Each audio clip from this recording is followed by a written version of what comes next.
Hey folks, David here.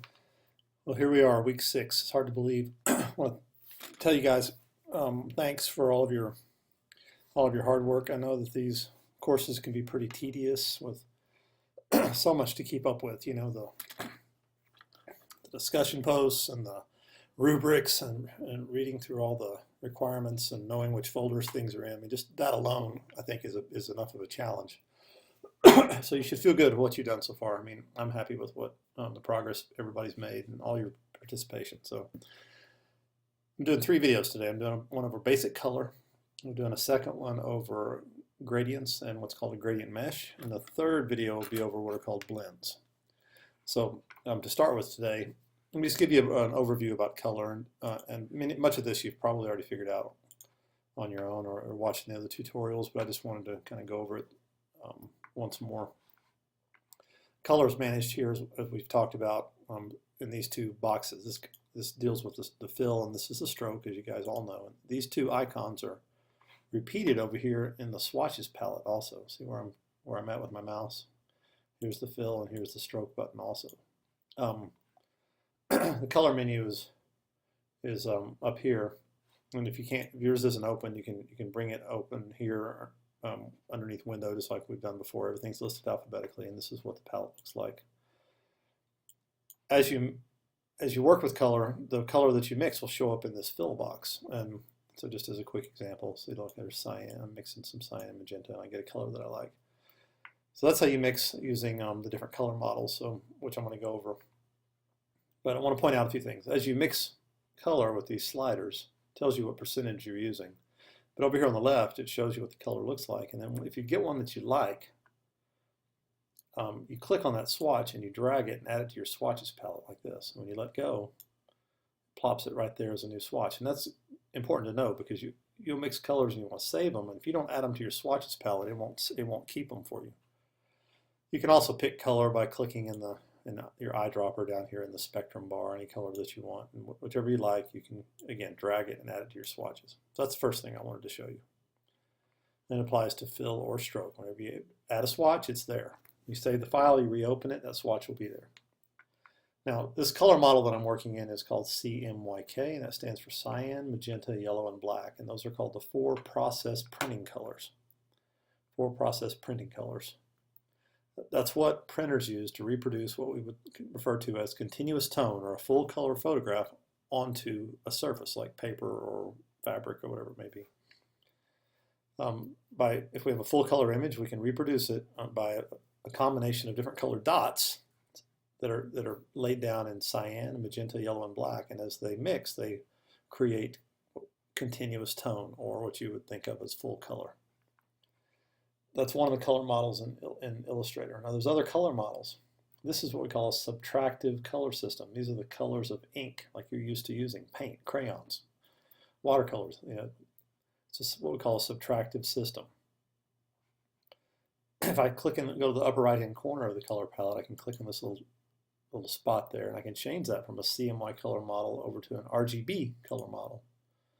This stands for red, green, and blue. And these are not the colors of pigment. These are the colors of light, like you would see in a rainbow. And this is how color is displayed to us on screen. So if I mix red and blue, you know, like this, see? Shows me that mixture here. I can add green to it and mix it more green. So it doesn't quite behave like it would with pigment. It's kind of odd, okay? But an additive color system works different than a subtractive color system. You know, we're not in a color theory class, so I'm not going to confuse you with the science behind it. But basically, when you see color in nature, the less light we have available to us, the less color we see. What we see in our eyes is the color that's being reflected back to us from a surface. The colors we don't see on something, like if we see a green shirt, everything besides green is being absorbed by the surface. So, you know, it's a little weird, a little hard to wrap your head around, but again, not a color theory class. But these are the 2 main models. We can also change it over to a grayscale color mode where it's just a range from pure white all the way to black.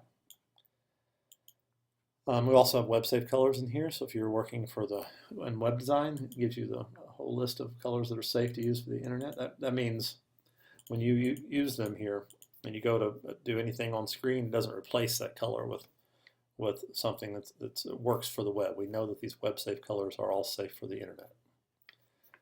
Okay. Other than that, there's not too much confusion here. Now, the last thing I want to show you, in the swatches palette, there's all kinds of options. We can view our swatches as small, medium, or large, and that's not important. What I want you guys to see is down here underneath where it's called Open Swatch Library. I scroll down to the color books, and there's lots of stuff in here, but really the only one I use is this. Color books, come across to the Pantone color books, and these are like those swatch books that you see, that have all the different color swatches on the tabs, and you can flip through there and pick out your color that you like. We use Pantone colors. I usually tell my students to stay here under the Pantone solid coated or solid uncoated areas.